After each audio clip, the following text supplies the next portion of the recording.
Okay, nerds, look at this. We have housekeeping to talk about. That's and I have a stand right here that needs to move. But it's not going to move for this episode. We're going to get into that. That's housekeeping. We also have a boatload of news. So without any further ado...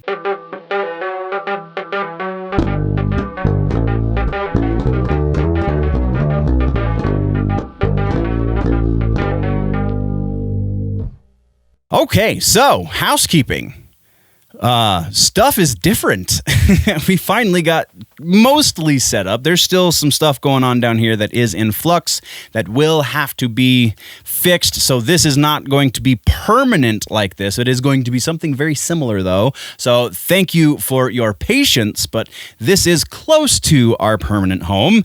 There's not a whole lot. You can see the shirt while I'm doing the news now because of the new setup. So that's freaking awesome. This is the Do You Even Pop Culture, Bro shirt. You can find this on the Teespring store, link down in the description, or on the website. You can find it up there too. So go check all of the things out.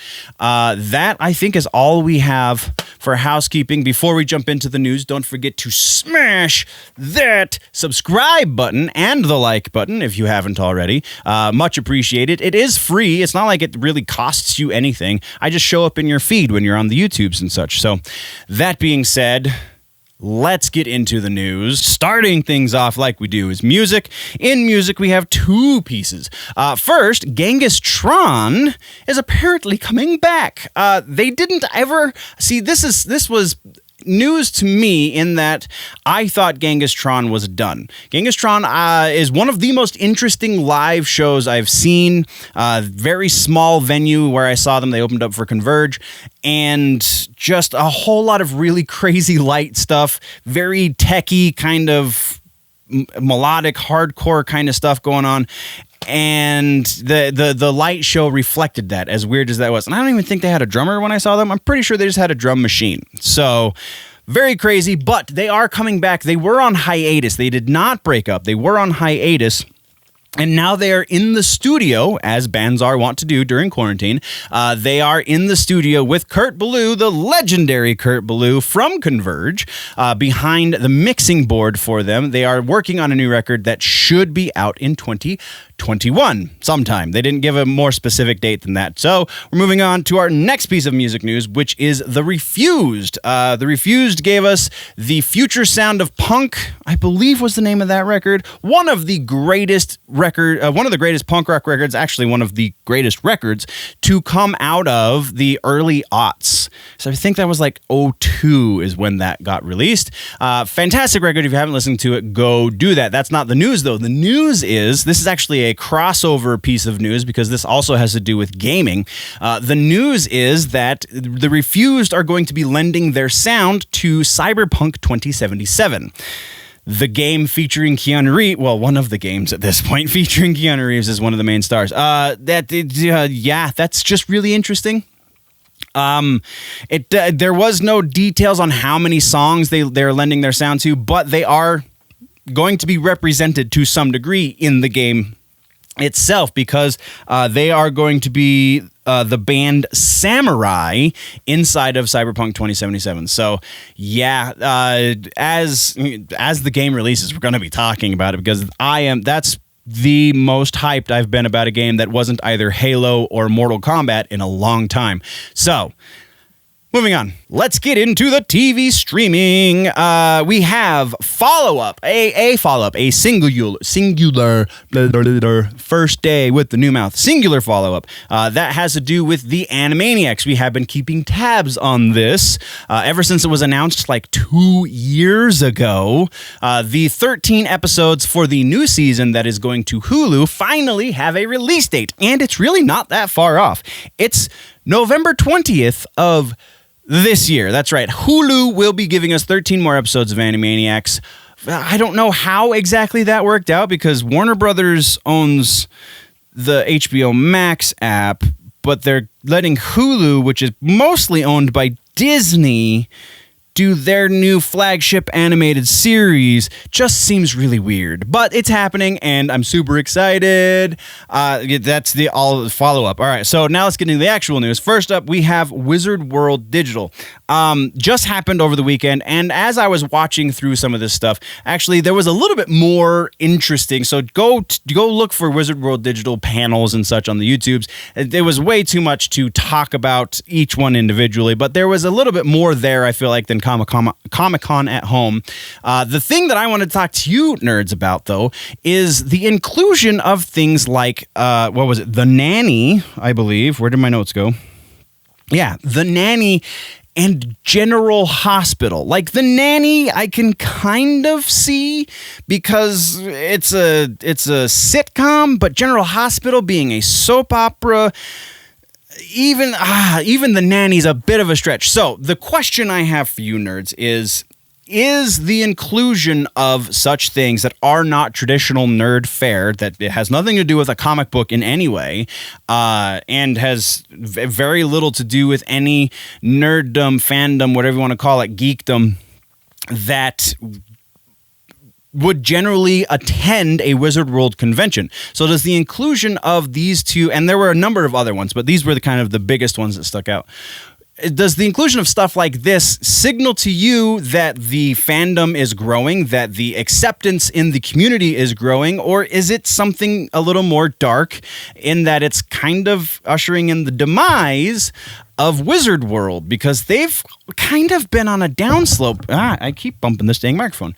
They've kind of been on a downslope for the last few years. Like, I went to a Wizard World in Vegas 5 years ago, and there was maybe 5,000. I think it was like somewhere between 5,000 and 7,000 attendees, which is pretty small, especially considering Vegas, which is like the convention capital of the country. So like, it just seemed very strange. And ever since then, I've kind of noticed that attendance records are going down, and the pull that Wizard World has kind of is dwindling, and they're doing less conventions every year. So is this further indication of that, or is this just Wizard World saying, hey, we include everybody? I leave this one to you nerds. That was just a thing that we had to talk about. Next, we're talking about X-Men, the animated series. Yeah. No. Love it. So in a recent interview, where is it? I did not write down one of the producers. It was I think it was on a Wizard World panel was the interview. I take great notes, don't I? So yeah, they were talking about. That's exactly what it was. It was a Wizard World panel. They were talking about, the history of the show, and now that it's coming out on Disney Plus, or it's come out on Disney Plus, what that means for the future of the show. And it was made known that conversations are being had to potentially do some sort of revival for the series. Now, what kind of revival was not at all even hinted at, so it could be just a continuation of the series, or it could be a brand new series in the same style with the updated comic book storylines and such. So what that means, who knows? I want to ask this one of you guys as well. Which would you prefer? Would you prefer that they continue where they left off, or would you prefer that they start a brand new series that is still the quality animation, but just updating to the new stories? This, I think, is going to be a little divisive, so let's have that conversation down in the comments as well. That being, or wherever you can get a hold of me, whatever platform you're listening on or watching on, whatever. So, all right. Next, we're talking about Stay Tuned. What is Stay Tuned? Well, it was a movie back in 1997 that featured John Ritter and Pam Dawber, or 92 rather. Sorry, not 97, 92. And it's about a couple that gets sucked into their satellite dish, and they have to go through basically trials so that they don't go to hell. And it's kind of a lost classic almost. Like, I love this freaking movie. Well, it's being turned into a series over on AMC. In charge of this series is showrunner and writer producer Showrunner Ian Goldberg and writer-producer Richard Niang. Both of them work on The Walking Dead as well, or have worked on The Walking Dead as well. So very interesting pedigree for something that's slightly less traditionally nerdy, but still kind of awesome and continuing a great tradition, or continuing a great legacy that is John Ritter. So definitely we'll be keeping tabs on this. I believe, I don't remember specifically. Yes, I do remember specifically. AMC is actively developing this. So as we get like announcements and they go into production and stuff, we will be keeping tabs on it. But that is all we have for TV streaming. Now let's talk about movies. And in movies, we have a lot of text and not a lot of bullet points, if that makes any sense. So, first up is Tron 3. We actually have two things surrounding Tron 3. As I was doing the research, it was made, the announcement was made that Gareth Edwards has been brought in to sit on the director chair and the developer chair for this movie. And when they first made the announcement, it was still speculative that Jared Leto would be associated with this project. And then Jared Leto came out the next day and said, actually, yes, I'm super excited to be a part of this project. So Jared Leto presumably is going to be a part of this project. I say presumably in spite of that announcement because the announcement was for the development of Tron 3, not for the green light for Tron 3. So the movie has not been greenlit by Disney just yet. However, they have given the okay to Gareth Edwards to go forward and bring forward something to the table, get some sort of development behind it so they can see what he has in mind for this movie, and then potentially it will be greenlit. So this still might not actually make it into theaters, but hopefully it does because I actually really like Tron. Tron Legacy was okay, but Daft Punk was part of it, which makes it epic. But that's what we have on that one. Next, we're talking about Superworld. What is Superworld? Superworld is actually a short novel that was written by Gus Krieger and is now being turned into a movie with Jason Bateman directing and Marc Perez writing. Warner Brothers will be distributing it, and Anonymous Content will be producing it. And that's all we really know about it so far. We also know the premise because, like I said, it is a short novel. The premise is that everyone in the world, it's set in the future. I think it's like something like 50, 70 years in the future. Set in the future where everyone has superpowers except for our main character. Our main character lives a pretty bland job, or lives a pretty bland life, has a bland job, is very everyman kind of guy, and then a supervillain comes around, and he has the power to negate superpowers. So who comes to save the day but the guy with no superpowers to begin with? So therein lies, hilarity ensues or whatever. So sounds really interesting. As this gets a little further in development and as we start doing casting and stuff, we'll be keeping tabs because I am intrigued. But that's all we have for now, so we're moving on. Next, we're talking about Star Trek 4, and there's been a couple of developments since we last talked about this. This should have been a follow-up, but it's whatever. It's kind of a lot, so that's why I didn't put it in follow-ups, but it is what it is. So, first, the Noah Hawley treatment, the Noah Hawley version of this movie is likely not going to be getting made. They have announced, they've said in no uncertain terms that while there is still potential, it is very much on the back burner, even some places going so far as to say they've put it on ice. So Noah Hawley's version, where we have a universal pandemic that kills a lot of people, kind of hits a little close to home. They were like, maybe we shouldn't do that. So that has happened. Also, Quentin Tarantino has made it very clear that he will not be directing, though his version of the next Star Trek movie is still in development. But he just is not going to be on the director's chair. He'll still be producing. He'll still be writing. He just won't be directing. So that has happened as well. And then also, because of the Noah Hawley portion of this, it sounds like Paramount is looking to move forward. If they move forward with something other than Tarantino's movie, they're looking to move forward with the original plan for this movie before Hawley got involved, which has to do with James T. Kirk going back in time. So Chris Pine going back in time to meet his father, played by Chris Hemsworth, which it sounds kind of awesome as well. Kind of just a passive Star Wars nerd, so anything they do on the screen makes me super excited. Yeah.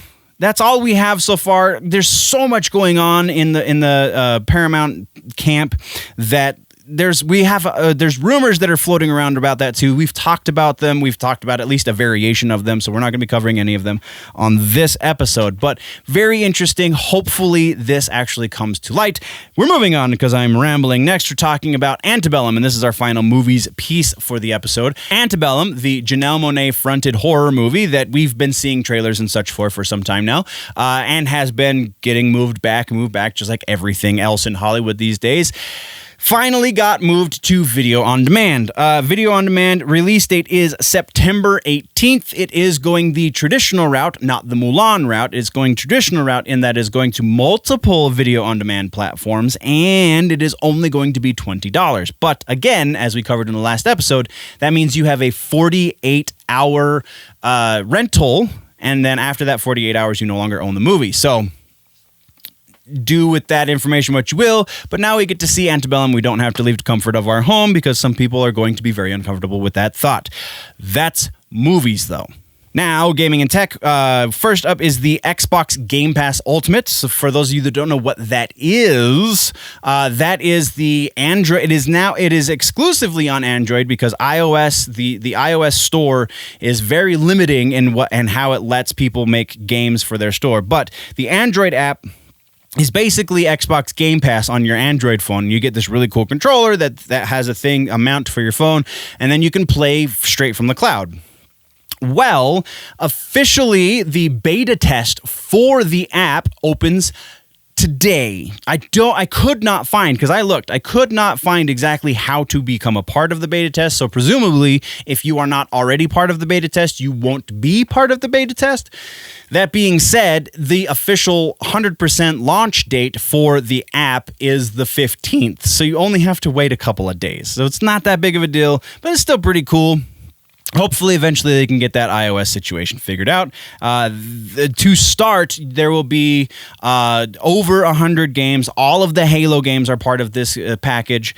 And there were a couple of other major series that you get all the games for, too. So it's pretty freaking awesome. That's all we got. We're moving on. Next, we're talking about TikTok. And this is kind of a correction and also kind of a follow-up. So I should have put this in follow-ups. But again, I do great planning. TikTok, remember we talked about it being forced to sell. Microsoft was going to be the buyer, and it seems like things were not moving as fast as things should have, because now it sounds like Twitter is also in the running for the purchase of TikTok. So whoever gets this, if it's Microsoft, if it's Twitter, they are going to be definitely one of the big contenders for the biggest social media company, because they will then be at least as large as Facebook-ish.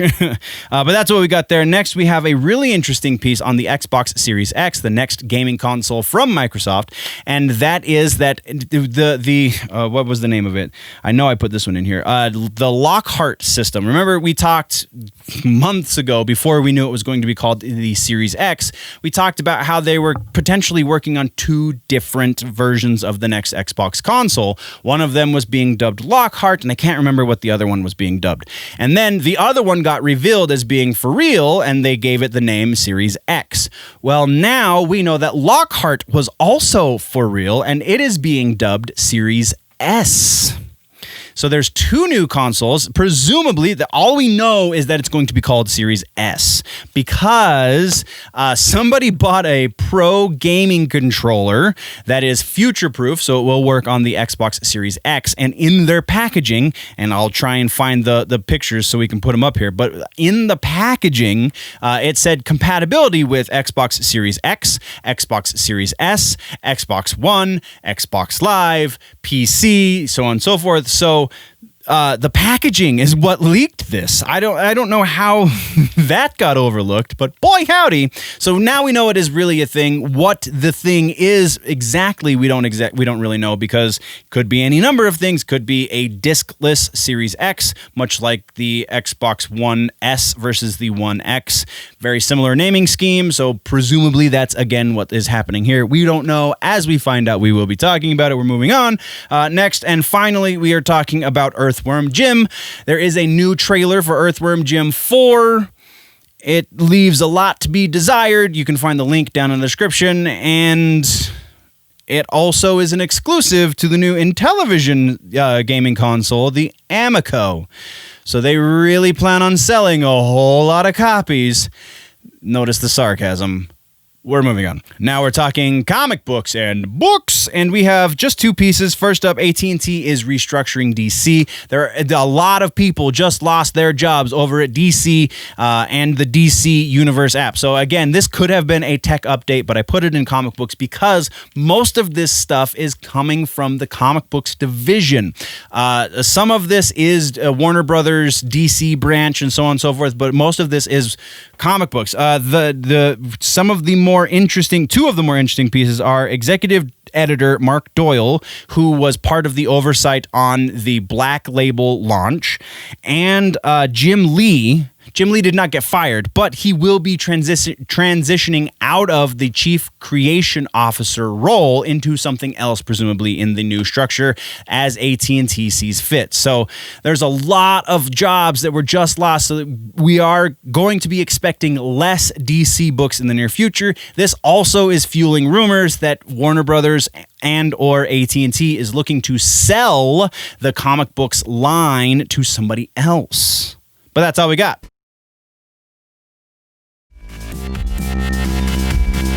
Rumor mill time, baby. Rumor mill for today. Spider-Man 3 starts us off. So we got there's a number of people reporting on this. The main source that this comes from usually is like super happy and proud to be the guy that leaks things, but now he's saying that this isn't actually a leak. This is more of a rumor, even to a leaker who it's just a weird situation. Either way, what's going on is it is rumored that Sony and Disney Marvel, are looking for a quote-unquote Joel Kinnaman type to play Kraven in Spider-Man 3, which is very interesting because Spider-Man 3 is going to be technically a Disney movie in association with Sony, because Sony technically owns Spider-Man. So that's opening up all kinds of possibilities, if this is true, opening up all kinds of possibilities moving forward for the potential crossover for other Spider-Man villains into the MCU. Also, as part of this rumor, once Kraven happens in this movie, Kraven and Scorpion are the two rumored villains right now. So once they happen in this movie, they will likely not transfer into the MCU. They will just make more movies about them in the Sony side of things. So as far as likelihood for this goes, I feel like we've heard so much about Kraven that leads me to believe that there is a little bit more credibility here. I still, because of the nature of the rumor, though, I can't go over 30%. I'm going to give this a third third likelihood, 30% likelihood that this is actually going to be a thing. I would love to see Kraven and that story be told in the movies, but it's big rumor right now. Moving on, we are talking about Negan. AMC is now reportedly working on another spinoff, like all these rumored spinoffs from The Walking Dead. Jeffrey Dean Morgan has said he would love to do this. Now they have released a book that has done this, and so Jeffrey Dean Morgan might be getting his wish, because according to this rumor, AMC is working on making a Negan limited series starring Jeffrey Dean Morgan. Limited series, it plays in its favor because that seems seems likely. Also, the fact of the comic book and Jeffrey Dean Morgan's enthusiasm for such a thing. All of these are leading me to a good likelihood that this is happening, and AMC saying we have a bunch of stuff in the works that is Walking Dead related. So it would be a prequel, or not a prequel series. It would be a series about what happens after Negan leaves the main cast of characters. Again, for the reasons listed before, as far as likelihood is concerned, we're going probably about 40%. I feel very, very confident that this is pretty likely to happen. Next, we are moving over to Mandalorian. This is kind of a broad rumor, so we're not going to do any likelihood percentages, but there is a broad rumor saying that there are 3 spin-off series currently in the works from The Mandalorian. So, presumably, because the rumor does not talk about them, presumably they're not counting the Ahsoka series, the Boba Fett series, or the Cara Dune series. Potentially the Cara Dune series is included in this, so there's 2 that we don't know, or there's going to be 6 spin-offs, because you could argue that Ahsoka and Boba Fett are both spin-offs from The Mandalorian, because they're both going to start in The Mandalorian. Next on the list for rumors is Stranger Things. The rumor around this one is that Netflix, being Netflix, is not super keen on letting this series run its course. They want to end it in a movie, which seems weird. So the rumor says that they're going to let them go to season 4. So we will get, according to the rumor, we will get all the way up to season 4, and then after season 4 airs, they want to do a big, long movie send-off. Again, according to this rumor, it's because the kids are getting older, and so they're aging out of their roles.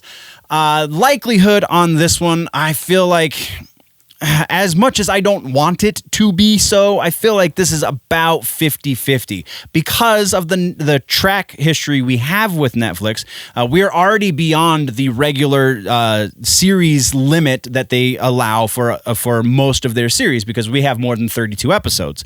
So that's one thing that's got going against it, or going for it, I guess, depending on your way of looking at it. And the other thing is, yeah, the kids are getting old, but you could age your characters with your actors, so that doesn't seem to be as much of a reason to end it so abruptly. So I really feel like this is a 50-50 shot, because there is a lot about this that says, yeah, this is how Hollywood works, and there's also a lot about this that says, but everyone loves Stranger Things so much, why would they do that? So yeah, that's where we're sitting with that, 50-50. Next is kind of the opposite thing that's happening for Fantastic Beasts and Where to Find Them. So the newest series of movies from J.K. Rowling, that's based on a book that she never wrote, technically, and it has been super divisive for the fan base, is now rumored to be getting a finale as a limited series. So once we get the next movie that they're currently working on, which I believe is number 3, yes. So once Fantastic Beasts 3 happens, if it does not do as well as they need it to, then at that point they will go forward with a limited series to finish off the story. And if it does well enough to warrant a 4th movie, then after the 4th movie, again, presumably is when they will start the limited series. So this really sounds like somebody grasping at straws trying to make stuff up, but it does seem potential to be a real thing. So and as a side note, how awesome of a world do we live in that something that we love, I mean, granted, this is super divisive, as I said, but presumably people love Fantastic Beasts, so something that you love doesn't just not get its conclusion. There are so many avenues and so many places to put content these days that a studio sees the value in something, and they have an alternate route to get to the end of it. So no longer are the days where you get a movie series that you love, and it doesn't do well in the theaters, so the movie company says, we're not going to finish that.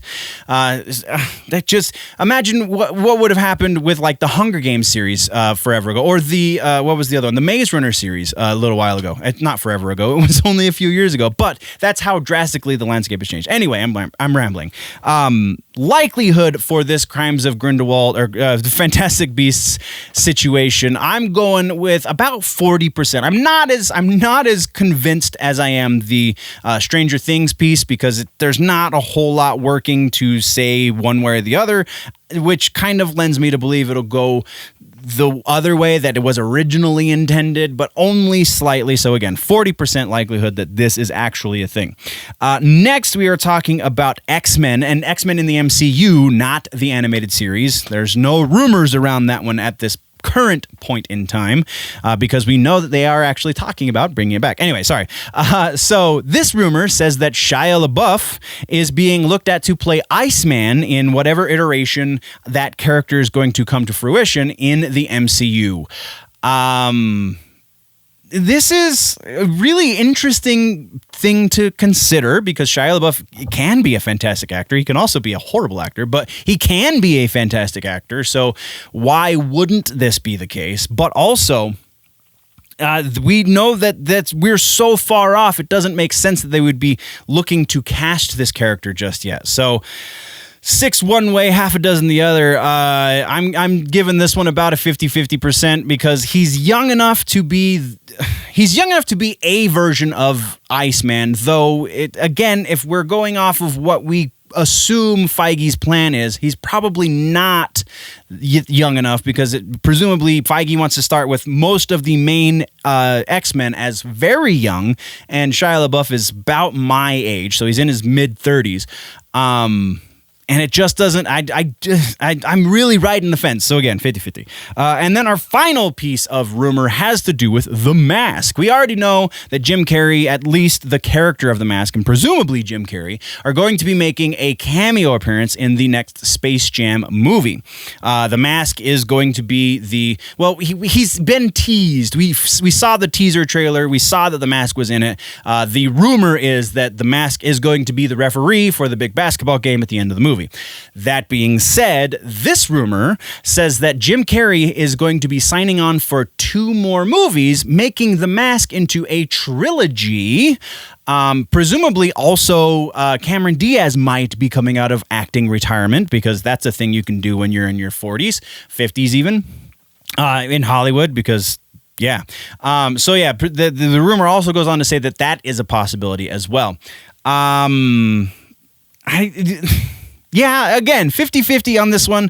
I know I can't really confirm or anything, but it sounds like Jim Carrey has some sort of interest in revisiting this character, because he has said as such in interviews. So yeah, there is reason to believe that there is some sort of likelihood there. So if they can find, like he said was his stipulation, if they can find a director with a unique enough voice for Carrey to say, yes, sign me up, I will go do that, then we will see this happen. I think that's going to be a little while before we see something along those lines, and I think it's going to be quite the stretch for whoever that director is. So 50-50 on that one. That ends our rumor mill.